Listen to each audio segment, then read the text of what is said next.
हाँ श्री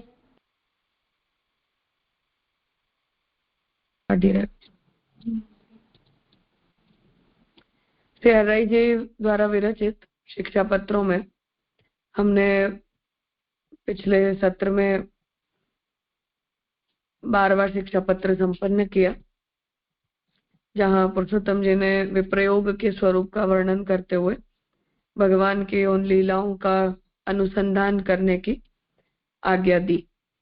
अब आगे जो पत्र है उसमें श्री हरिराय जी निरूपण कर रहे हैं। अब त्रयोदश शिक्षा पत्र में सर्वतः चित्त को निवृत्त करी, एक प्रभु चरित्र में निरुद्ध करी, पूर्व शिक्षा पत्र में कहो है ता रीति सो भावना करनी, यह निरूपण है। तो अब इस 13वें पत्र में सभी सांसारिक पदार्थों में से अपने चित्त को हटाकर केवल ठाकुर जी के चरित्रों में उसे निरुद्ध करना चाहिए। ये जो पूर्व शिक्षा पत्र में आपने आज्ञा दी उस प्रकार की भावना करने की आज्ञा कर रहे हैं। ऊपर कही आई या प्रकार विप्रयोग करे तो श्री स्वामिनी जी की कृपा ते भाव सिद्ध होए। तो ऊपर आपने आज्ञा दी उस प्रकार से यदि हमारे हृदय में विप्रयोग का भावन होता है तो श्री स्वामिनी जी की कृपा से हमारा भाव सिद्ध होता है। परंतु यह काल महाकठिन है, सत्संग ना ही है, दुस्संग बहुत है। तो आप यहाँ आज्ञा कर रहे हैं कि पर ये जो समय में हम हैं वो समय बहुत कठिन है और ऐसे समय में सत्संग नहीं मिलता, दुस्संग ज्यादा मिलता है। सर्व की बुद्धि भ्रष्ट है इत्यादि विप्रयोग के बाधक दोष को विचारी विचारी दीनता करे तो प्रभु प्रसन्न होए, तो उपाय कहते। तो ऐसी स्थिति में ये जिस काल में हम हैं उस विषय में अपने चित्त में हम पश्चाताप की वृत्ति रखें और डरते डरते विप्रयोग की भावना करते करते दीनता हमारे मन में लाएं कि इस समय हम तो कुछ कर पाने के लिए योग्य नहीं है, परंतु यथा सामर्थ्य कर रहे हैं। ऐसा जब भाव हम अपने मन में लाते हुए दीनता का भाव प्रकट करते हैं तो प्रभु हमारे ऊपर प्रसन्न होते हैं। तो उसे यहाँ बता रहे हैं कि कालः करालः समुपागतोयम मतिम सताम द्रागरहत समस्ताम श्री वल्लभाचार्य समाश्रितानाम यह काल कालः शरणम स एव च। शब्दार्थ, यह काल महाकराल आयो है तो समस्त सत्पुरुषन की मति को शीघ्र हरण करे है। ताते श्री आचार्य जी महाप्रभु जी को आश्रय करीवे वारेन को काल के काल रूप प्रभु ही शरण है। तासो जो श्री मदाचार्य जी के शरण आए तिनको काल प्रतिबंध ना ही करी सकत है। टीका, यह काल महाकराल कठिन है तो सत्पुरुष की मति को हरि लेत है, तो और जीव की कहा गति है। ताते यह कलयुग ने अपने बल ते सर्व जीव की बुद्धि हरि लीनी है, तहां कोई कहे जो कोई को छोड़ो है। तो यहाँ श्री हरिराय जी ये आज्ञा कर रहे हैं कि कलयुग जो है वो बहुत कठिन काल है, तो जो सत्पुरुष हैं, बुद्धिमान हैं, ज्ञानी हैं, उनकी भी मति इस कलिकाल के अंदर भ्रष्ट हो जाती है, तो सामान्य जीवों की क्या गति हो। इसलिए इस कलयुग ने अपने बल से सभी जीवों की बुद्धि यदि हर ली है तो किसी के अंदर ज्ञान भक्ति शेष रह भी गई है या नहीं, ऐसा प्रश्न यहाँ पूछ रहे हैं। ऐसी शंका के समाधान में श्री हरिराय जी कहते हैं, जो श्री आचार्य जी महाप्रभु जी को आश्रय तन मन धन करी करत हैं, तिनको काल नाही बाधक है, प्रत्युत उनको सहायक है। तो थोड़े दिन में फल सिद्ध होवे की रीति एकादश स्कंद में कही है। तो इस शंका के समाधान में श्री हरिराय जी आज्ञा करते हैं कि जो लोग मन वाणी और काया द्वारा श्री महाप्रभु जी के प्रति आश्रित हो जाते हैं उन्हीं को ये काल बाधक नहीं होता है, परंतु जो कलयुग है वो भक्ति मार्गियों को सहायक सिद्ध होता है। इसलिए थोड़े दिन में फल सिद्ध होने की रीत अर्थात शीघ्र ही फल सिद्धि का जो उपाय है वो श्री हरिराय जी यहाँ उद्धृत कर रहे हैं कि भगवान एकादश स्कंद में उद्धव जी को आज्ञा करते हैं, कायेन वाचा मनसेन्द्रियैर्वा बुद्ध्यात्मना वानुसृत स्वभावात् करोति यद्यत् सकलं परस्मै नारायणायेति समर्पयेतत्। शरीर तय, वाणी तय, मन तय व इंद्रिय तय, बुद्धि तय, आत्मा तय अथवा अपने स्वभाव तय जो जो करे है सो नारायण के लिए अर्पण करे।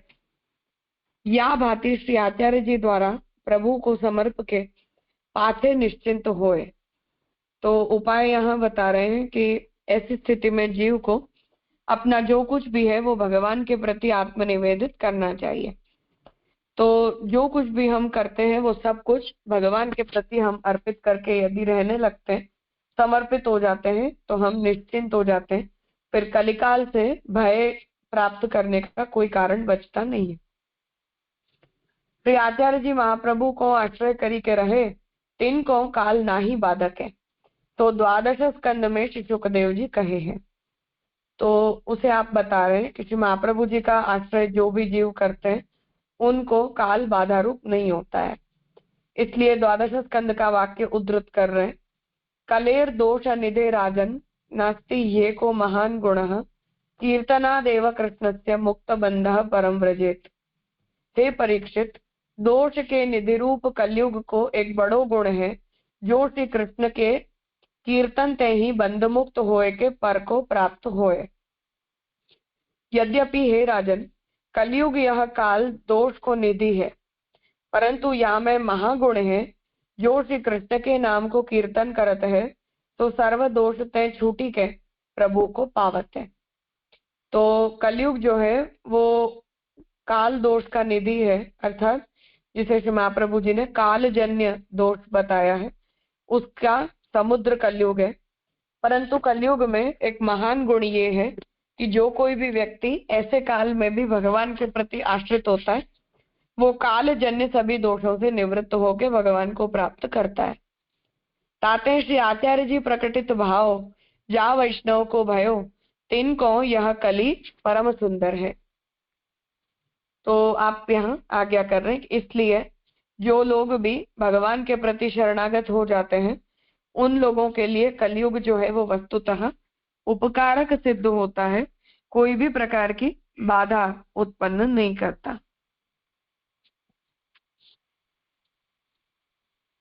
न सेवा न कथा नैव भावनम नापि संश्रयः नित्यम उद्विग्न मनसा कथम कालः प्रयास्यति।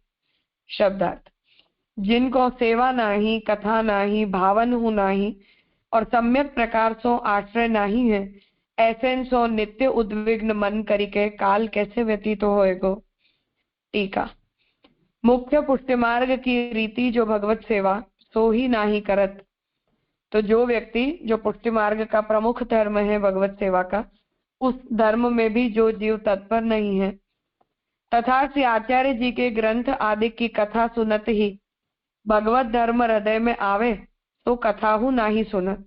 तो भगवत सेवा करने की या भक्ति करने की प्रेरणा हमें जो भगवत कथाओं का श्रवण करने से या महाप्रभु जी के वचनों के अवगाहन से मिलती है, उन ग्रंथावगाहन में भी जिसकी रुचि नहीं, को अकेलो होए, द्रव्याधिक सहाय नहीं होए, अंग रोगी होए, तासु भगवत सेवा न बने। तो कोई व्यक्ति अकेला हो अर्थात पारिवारिक सहयोग न हो, द्रव्याधिक सहाय ना ही होए अर्थात कि साधन संपत्ति की उपलब्धि न हो और उन साधन संपत्तियों को जुटाने के लिए व्यावृत्ति की समस्या के कारण भगवत सेवा न कर पाता हो,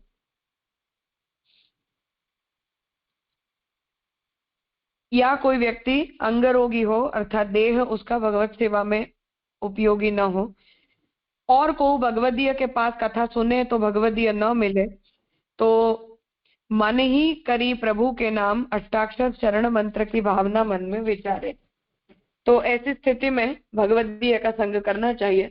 परंतु कोई भगवदीय भी प्राप्त न होता हो तो मन से ही अष्टाक्षर शरण मंत्र का अनुसंधान करते रहना चाहिए। यह न बने तो लौकिक वैदिक सर्व सुख दुख सर्व छोड़ी एक श्री आचार्य जी के ही चरण कमल को आश्रय राखे, उतना भी ना प्रभु जी के प्रति दृढ़ रखे। या भांति कबहू भगवत धर्म में मन न लगावे, इस प्रकार कभी भी भगवत धर्म में मन न लगाए और देह संबंधी संसार अग्नि में और हमारी शरीर संबंधी जो सुख दुख की संसार अग्नि है उसमें जरे, उसमें जलता रहे, अर्थात विप्रयोग का अनुभव करता रहे। अष्ट प्रहर सुख दुख में हाय हाय करे, तिनको यह काल बाध ही करे। तो जो जीव केवल ये सब साधनों को छोड़कर संसार के ही सुख दुख के अंदर लगा रहता है, उस जीव को तो ये काल बाधा रूप ही होता है। तहां कोई कहे जो कली के दोष बहुत है, तो सेवा और कथा ते कहाँ होए। तब कोई अगर ये कहता है कि कलयुग के दोष बहुत है, तो सेवा और कथा करने से क्या होता है। तहां कहते हैं जो नवम स्कंद में दुर्वासा प्रति भगवान आपू कहे हैं, मत्सेवया प्रतीतंच सालोक्यादि चतुष्टयम् नेच्छन्ति सेवया पूर्णाः कुतोन्यत काल विप्लुतम। मेरी सेवा करी के साक्षात प्राप्त भई ऐसी सालोक्यादिक चतुर्विध मुक्ति को हूँ मेरे भक्त इच्छा नहीं राखते। कहते जो सेवा ते पूर्ण है सो कालादिक ते नष्ट होए, ऐसे राज्यादिक की इच्छा तो कैसे करे। तो दुर्वासा के प्रति भगवान ने ये आज्ञा दी है कि जो भक्त होते हैं वो भगवान की सेवा को छोड़कर मोक्ष की भी आकांक्षा नहीं रखते, तो उन्हें नाशवंत फलों की तो इच्छा हो ही कैसे सकती है। यह वचन ते भगवान कहते हैं जो जीव को मेरी सेवा ते प्रतीत प्राप्त जो सालोक्य सामीप्य सायुज्य सारूप्य चारों मुक्ति सोहू नाही इच्छित है, ऐसे सेवा करी पूर्ण है, तिन को काल कहाँ करी सके, मेरे हु नाही चलत है। तो भगवान वहां ये आज्ञा करते कि भगवान भी भक्त को कभी बाधा रूप नहीं होते। तो ऐसे जो भक्त हैं वो अन्य सभी पदार्थों की इच्छा अपने चित्त में रखकर और भक्ति को बाधित कर ही कैसे सकते हैं।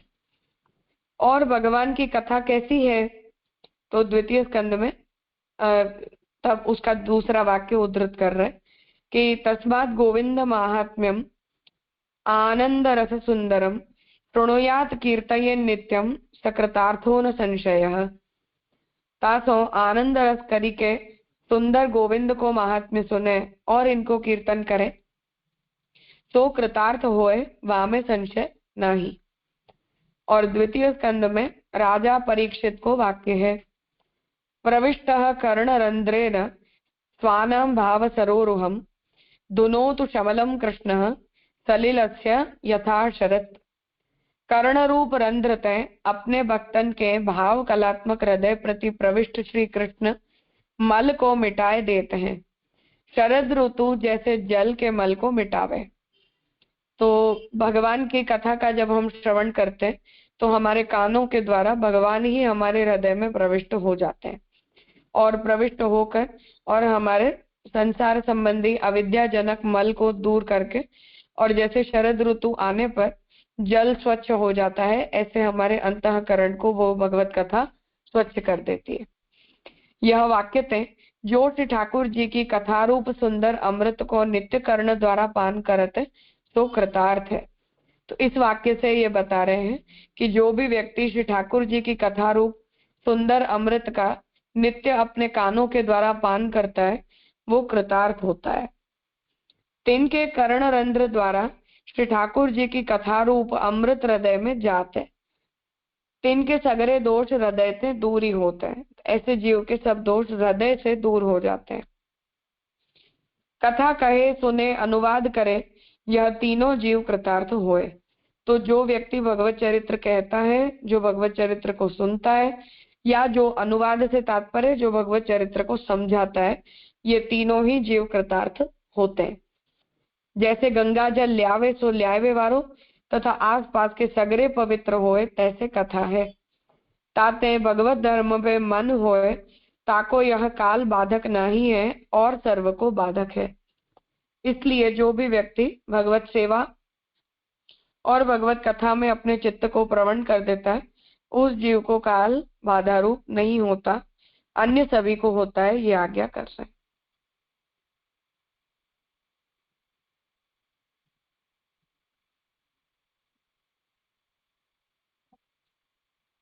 कुछ पूछना है इस विषय में?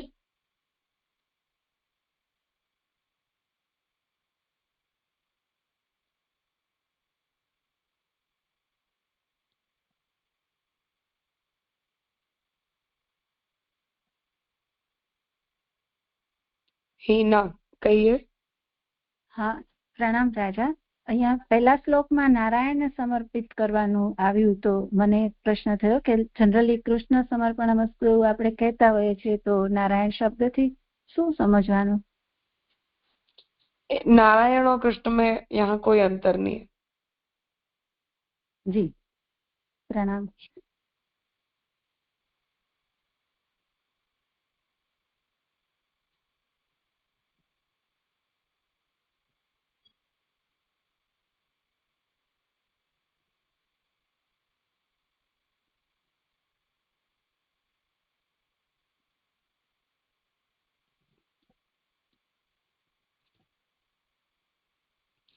आगे, सत्संगो दुर्लभो दुष्ट संगः संचित नाद्रते अनायासेन संसिद्धः का गतिर्मे भविष्यति। शब्दार्थ, सत्संग दुर्लभ है और दुस्संग बिना विचारे श्रम विना आछी तरह सो सिद्ध होए है, तो मेरी कहाँ गति होएगी। टीका, सत्संग तो महादुर्लभ है, यह जीव तो स्वभाव करिके दुष्ट है। ताते दुष्ट संग विना चिंतित ही आपते बिना जतन 10 दिशाते आवते। तो सत्संग जो है वो बहुत दुर्लभ है, कठिनाई से प्राप्त होता है।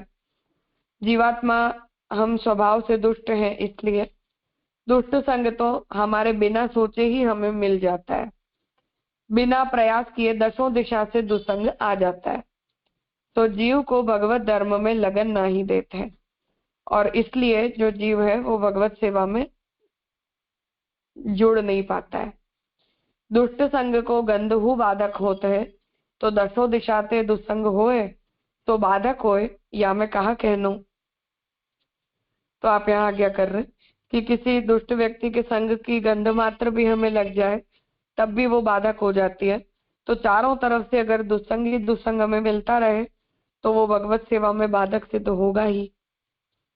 तो श्री गोसाई जी विज्ञप्ति में कहे हैं, अहम कुरंगी दृग्भंगी संगी नांगी कृतोस्मियत अन्य संबंध गंधोपि कंधरामेव बाधते। जासो मैं हरिणी के दृष्टि की सी चपल दृष्टि वारे ब्रज भक्तन के संगी श्री कृष्ण को अंगीकृत हो, तासो अन्य संबंध को गंध हूँ मेरी कंधार को ही दुख दे है। या भांति अन्य संबंध के गंध हूँ ते गरो कटे, ऐसी श्री प्रभु उनकी आज्ञा है। और मेरे तो 10 दिशाते दुष्ट संग बिना चिंतन आवत है, तो मेरी अब कहाँ गति होनहार है, तो मौको जानी नाही परत है। तो हरिराय जी यहाँ ये आज्ञा कर रहे कि गोसाई जी ने भी ये आज्ञा दी है कि जो भक्त हैं उन्हें जो दुष्ट संग है वो शीघ्र ही प्राप्त हो जाता है, और शीघ्र ही प्राप्त हो जाने के कारण हमारा जो चित्त है वो जल्दी ही भटक जाता है। ऐसी स्थिति में जो दुस्संग है उस दुस्संग की गंध मात्र भी हमारे लिए दोष रूप सिद्ध हो जाती है।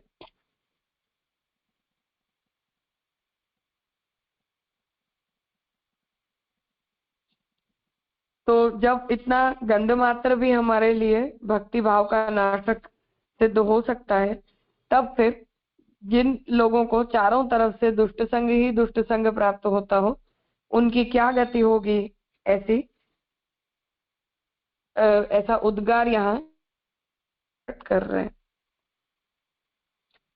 संग्राह ये तुम अखिलम तैहि क्रीडय तुम एव च चकली कर्तुम अधुना प्रभोर बाल चिकीर्षितम। शब्दार्थ, समग्र चराचर वस्तु को संग्रह करिवे को और इनके संग क्रीड़ा करिवे को ही तथा अब सबन को भिन्न करीवे को प्रभु की बाल क्रीड़ा करीवे की इच्छा है, तो कौन जाने। टीका। ऊपर कहे है, जो दुस्संग तय संसारी लोग अहंता ममता करी भरे हैं, तिनको ग्रहण करी पास राखी, ऐसे खिलौना में क्रीड़त हूँ संसारी ते अष्ट प्रहर मिलाप है, सो मैं कहा करूं। तो जीव ऐसी स्थिति में अपने असामर्थ्य का भावन करता है कि दुष्ट संग से संसारी लोग जब अहंता ममता से पूरी तरह भरे हुए होते हैं, तो उनको ग्रहण करके अपने पास जब हम रख लेते हैं, तो ऐसी स्थिति में खिलौना में क्रीड़त हूँ संसारी ते, तो ये जो संसारी जो जीव है वो जब खेलता भी है तब भी उसे चारों तरफ दुष्ट संग का ही मिलाप होता है। ऐसी स्थिति में हम क्या करें। जगत में ऐसे ही मनुष्य मोको मिलत है, तो हे प्रभु आधुनिक जीव को तुम ही नचावत हो। काष्ठ की पुत्रीवत डोरी तुम्हारे हाथ है, सगरे यंत्र है तुम यंत्री हो। तो आप ये आज्ञा कर रहे हैं कि जो भगवान है वही आधुनिक जीवों को नचाते हैं काष्ठ की पुतली की तरह। तो हमारी जो डोर है वो भगवान के पास होती है, हम यंत्र की जैसे हैं और भगवान हमारे यंत्री हैं। जा भांति बजावत हो तैसे ही बाजत है। और तुम तो बालक की ढाई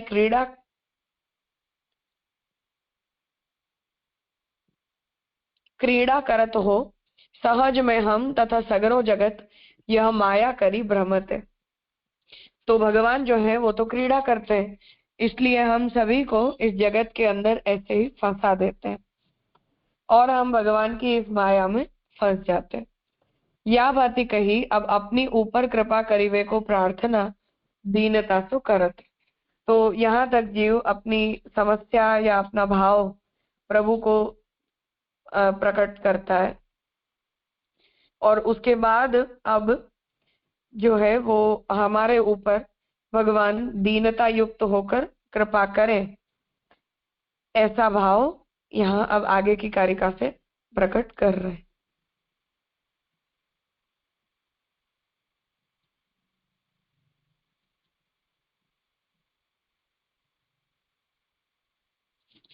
आज का विषय यहाँ रखते हैं।